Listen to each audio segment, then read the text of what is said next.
Hello everyone, स्वागत है आप सभी को आपके YouTube channel Mahatma ji educator में। तो ये हमारा हिंदी 100 मार्क्स का 2022 बैच का फर्स्ट क्लास है, जिसमें हम लोग हिंदी व्याकरण स्टार्ट करेंगे। तो सभी लोग फटाफट आ जाओ। तो चलिए, सबसे पहले हम हिंदी ग्रामर में वर्ण विचार पढ़ेंगे। ठीक है, वर्ण विचार हिंदी ग्रामर में सबसे पहले हम लोग वर्ण विचार पढ़ेंगे। तो चलिए, हम लोग सबसे पहले वर्ण विचार में वर्ण के बारे में जान लेते हैं। ठीक है, सबसे पहले जान लो वर्ण होता क्या है। तो वर्ण क्या होता है?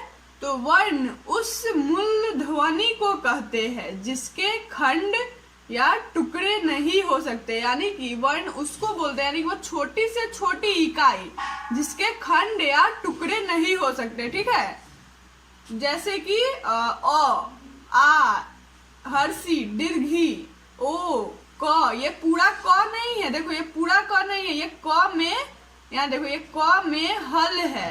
ठीक है, पूरा क ये होता है। ठीक है, पूरा क इसको बोलेंगे, लेकिन ये आधा क है, क में हल है। पूरा क कैसे बनता है? क में हल जोड़ अ, ये हुआ आपका पूरा क। तो ये वाला भी वर्ण होगा मेरा, और अ भी हमारा वर्ण है। तो ये जो पूरा क है, इसको हम लोग कभी भी वर्ण नहीं बोलेंगे।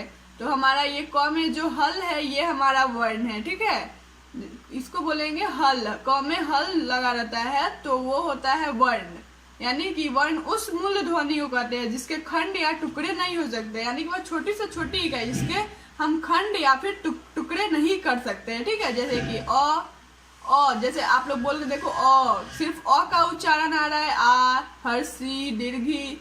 तो ऐसे ही हम इसके खंड या टुकड़े नहीं कर सकते। तो ये आप लोग एग्जाम्पल सब ध्यान से देखिएगा, याद रखिएगा। आपके ऑब्जेक्टिव्स में क्वेश्चंस पूछे जाते हैं कि जैसे आपसे पूछ लेगा कि अ जो है हमारा वर्ण है या नहीं।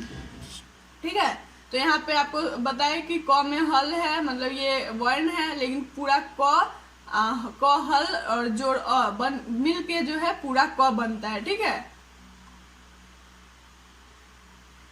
अब आगे देखिए, हमने वर्ण जाना। अब देखिए, हम सबसे पहले जानेंगे इसमें अब वर्णमाला कि वर्णमाला क्या होता है। वर्णमाला मीन्स अल्फाबेट। तो हम लोग अल्फाबेट तो जानते हैं, तो वही हम लोग वर्णमाला जानेंगे कि वर्णमाला क्या होता है। तो जानिए, वर्णों के क्रमबद्ध यानी व्यवस्थित क्रमबद्ध समूह को वर्णमाला कहते हैं। ठीक है, वर्णों के क्रमबद्ध समूह को क्या कहते हैं? वर्णमाला कहते हैं। एंड अब देखिए, हिंदी वर्णमाला में 52 यानी कि 52 वर्ण या ध्वनियां प्रयुक्त होती है। तो आपके क्वेश्चंस ऑब्जेक्टिव्स में यहाँ से भी आते हैं कि हिंदी वर्णमाला में कितने वर्ण होते हैं। तो आप लोग क्या बताओगे?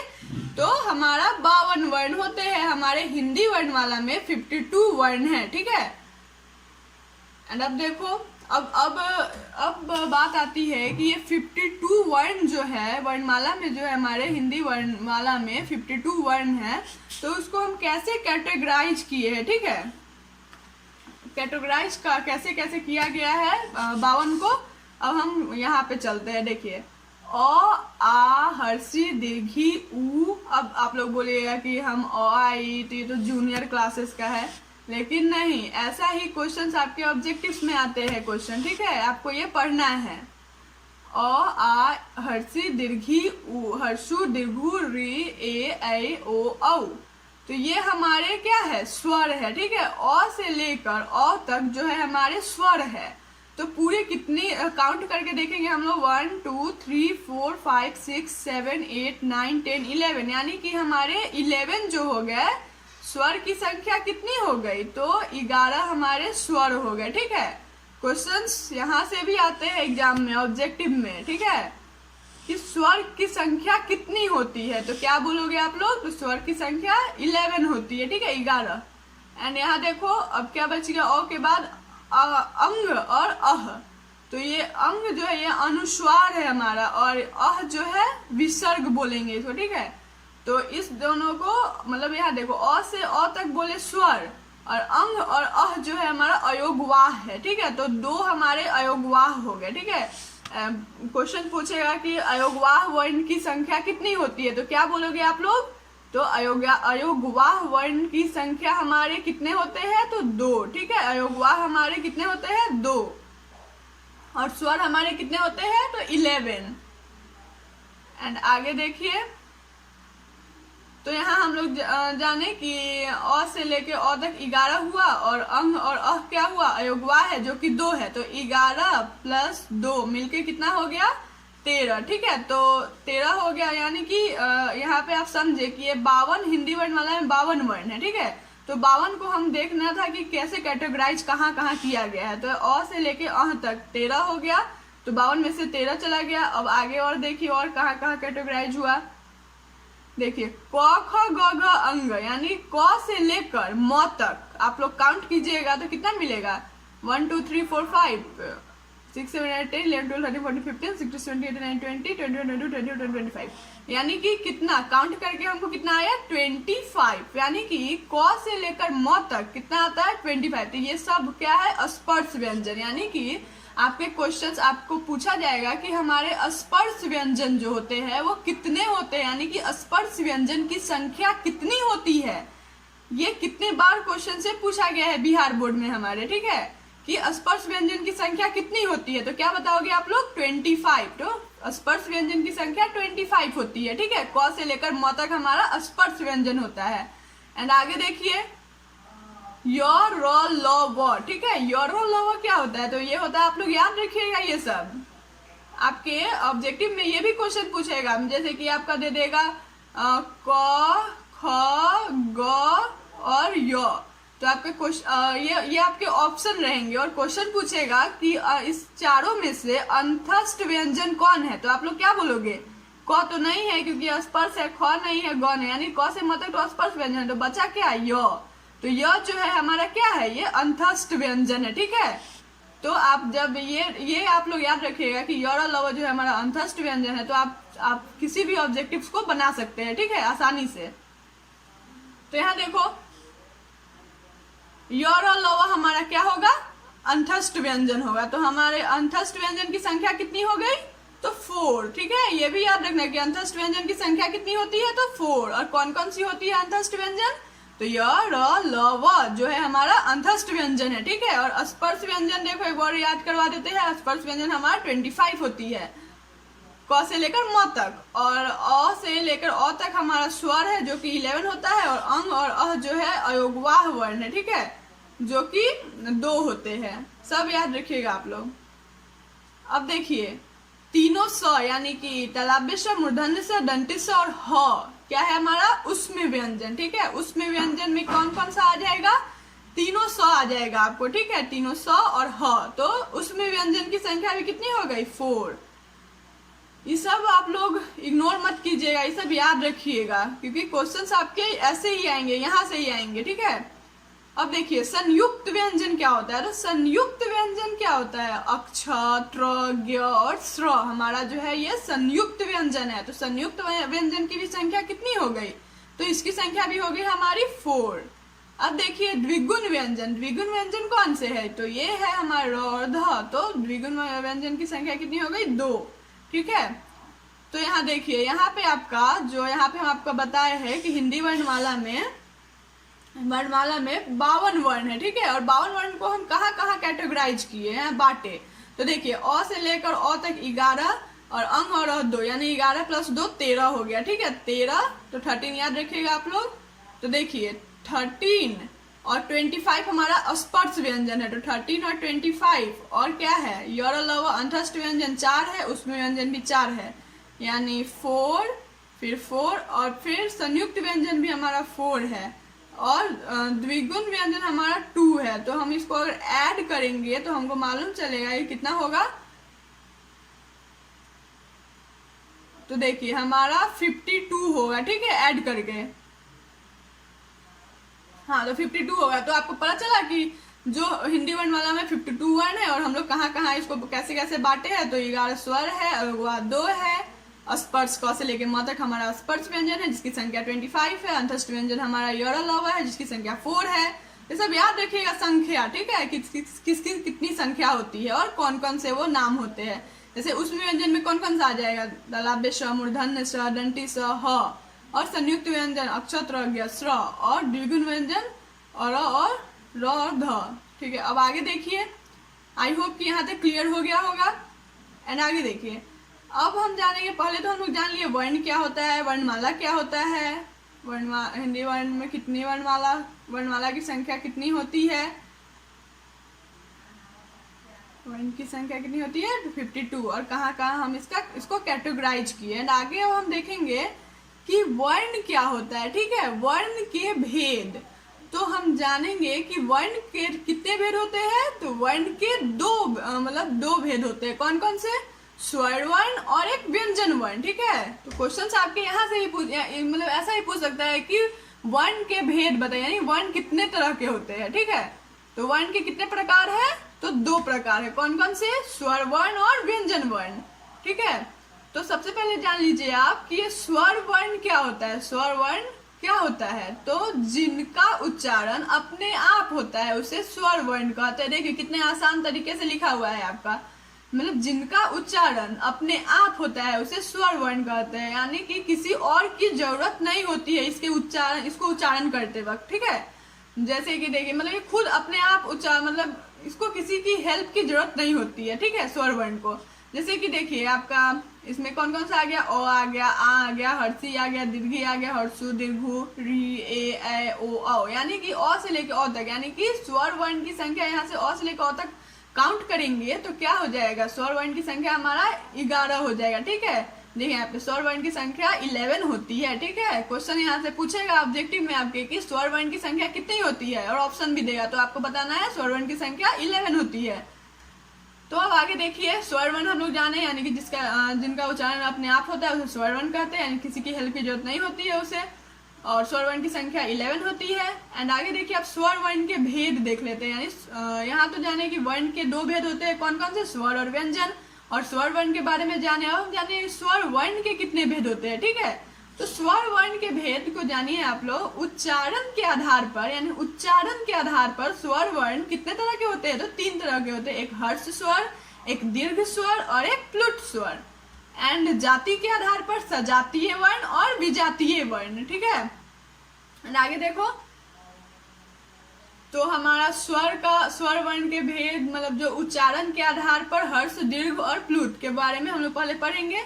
तो देखो हर्ष स्वर क्या होता है? एक मात्रिक, यानी एक मात्रा का समय लगे, यानी कि हर्ष स्वर में मतलब हर्ष स्वर का उच्चारण करते समय यानी बोलते समय सिर्फ एक मात्रा का समय लगे तो हम उसे हर्ष स्वर कहते हैं, जैसे अ, हर्षी, दीर्घु, री। ठीक है, एक मात्रा का समय लगा मतलब इसको बोलते हैं एक मात्रिक। ठीक है, तो हर्ष स्वर के उच्चारण करते समय अगर एक मात्रा का समय लगे तो हम उसे हर्ष स्वर कहते हैं। जैसे एग्जाम्पल में अ, ई, उ, री। एंड अब दीर्घ स्वर देखिए, दीर्घ स्वर मतलब देखिए द्विमात्रिक, यानी कि हर्ष स्वर में क्या था? एक मात्रा का समय लगा था, और दीर्घ में क्या होगा? दीर्घ स्वर में हर्ष स्वर से 2 गुना समय लगेगा। ठीक है, उच्चारण करते समय मतलब दीर्घ स्वर को उच्चारण करते समय हर्ष स्वर से 2 गुना समय लगेगा। ठीक है, इसीलिए इसको बोलते हैं द्विमात्रिक। ठीक है, जैसे आ, देखो अ एक मात्रा का है, मतलब अ जल्दी बोलिए, लेकिन आ थोड़ा लेट हुआ बोलने में। ठीक है, वैसे ही आ, ये, हर्षी, दीर्घु, ए, ओ, औ। ठीक है, तो 2 मात्रा का समय लग रहा है तो इसको द्विमात्रिक बोलते हैं, यानी 2।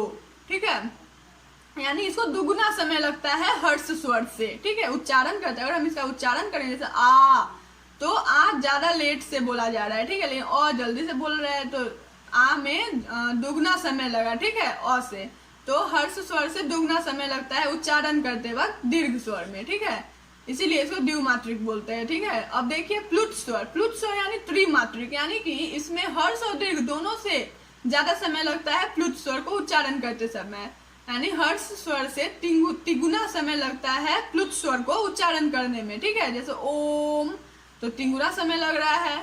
तो प्लुत स्वर के उच्चारण करने में हमको दीर्घ स्वर से भी ज्यादा समय लगता है। ठीक है, दीर्घ स्वर से ज्यादा समय लगता है, और हर्ष स्वर से 3 समय लगता है प्लुत स्वर को उच्चारण करने में, जैसे ओम। ठीक है, अब देखिए यहाँ पे हम लोग देखे थे उच्चारण के आधार पे तो हर्ष, दीर्घ, प्लुट हम लोग समझ लिए। एंड अब जाति के आधार पे हमारा है सजातीय और विजातीय वर्ण। तो सजातीय वर्ण क्या होता है? तो देखिए समान जाति यानी एक जैसा, समान जाति वाले को हम सजातीय वर्ण कहते हैं, जैसे अ आ ई उ ऊ, ठीक है। समान जाति मतलब एक जाति वाले को हम सजातीय वर्ण कहते हैं, और विजातीय अलग अलग जाति वाले को हम विजातीय वर्ण कहते हैं, जैसे अ के साथ फिर ई आ गया, आ के साथ उ आ गया, ऐसे ही, ठीक है। एंड यहाँ तक हमारा स्वर वर्ण तो खत्म हुआ, स्वर वर्ण खत्म हुआ, स्वर वर्ण के भेद खत्म हुए, ठीक है। उच्चारण के आधार पे हम पढ़ लिए स्वर वर्ण के भेद, और जाति के आधार पे भी पढ़ लिए, ठीक है।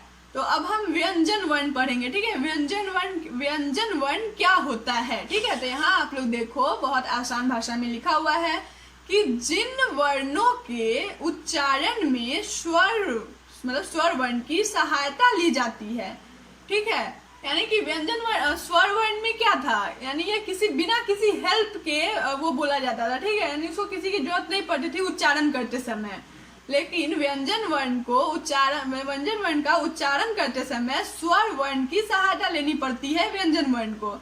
यानी ये बिना स्वर वर्ण के हेल्प लिए बिना व्यंजन वर्ण नहीं बोल पाएंगे हम लोग, ठीक है।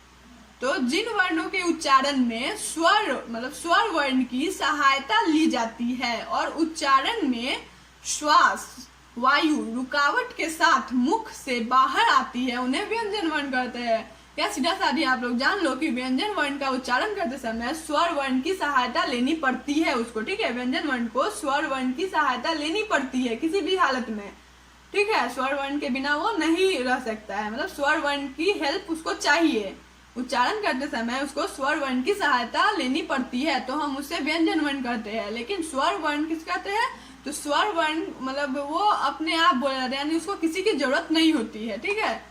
तो यहाँ हम लोग देखे थे कि स्वर वर्ण मतलब जिनका उच्चारण अपने आप होता है उसे स्वर वर्ण कहते हैं। एंड यहाँ देखिए व्यंजन वर्ण जिन वर्णों के उच्चारण में स्वर की सहायता ली जाती है, यानी जिन वर्णों के उच्चारण में ना बोलते समय स्वर वर्ण की सहायता लेनी पड़ती है उसे हम व्यंजन वर्ण कहते हैं। एंड यहाँ देखिए आप लोग उच्चारण स्थान के आधार पर व्यंजन के भेद, ठीक है। यहाँ हम लोग जैसे उच्चारण स्थान के आधार पर हम लोग स्वर के भेद देखे थे, कौन कौन से थे, हर्ष स्वर, दीर्घ स्वर और प्लुत स्वर। वैसे ही व्यंजन वर्ण में उच्चारण स्थान के आधार पर व्यंजन के भेद देखिए आप लोग। एक होता है कंठ, यानी जिन वर्णों का उच्चारण कंठ से होता है, उसे क्या बोलते हैं हम लोग, उन्हें हम लोग कंठ कहते हैं, ठीक है। यानी जिस वर्ण का उच्चारण कंठ से होता है उन्हें हम कंठे कहते हैं। जैसे कि आप लोग देख लो क, आप लोग क बोल के देखो अच्छे से, क, तो इसका उच्चारण करते हैं वो कंठ मतलब कंठ से हो रहा है, ठीक है। इसका उच्चारण कंठ से होता है। ख ग कंठ पे जोर पड़ रहा है, तो ये कंठ मतलब कि ये कंठे वर्ण कहते हैं इसको, ठीक है।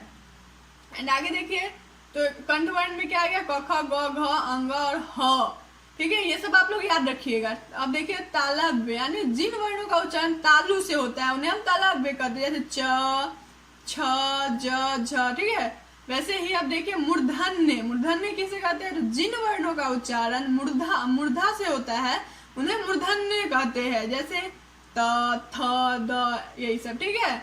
अब दंत देखें, दांत, यानी जिन वर्णों का उच्चारण दांतों से होता है उन्हें दंत कहते हैं। त मतलब उसमें अगर हम बोल रहे हैं तो दांत में हमारा जीभ सट रहा है कि नहीं, तो वही दंत है, दांत से बोला जा रहा है।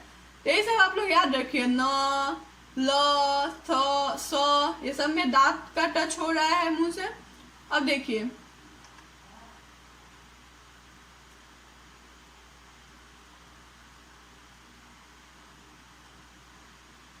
अब क्या पढ़ना है, स्वर तंत्री के कंपन के आधार पर व्यंजन के भेद, ठीक है।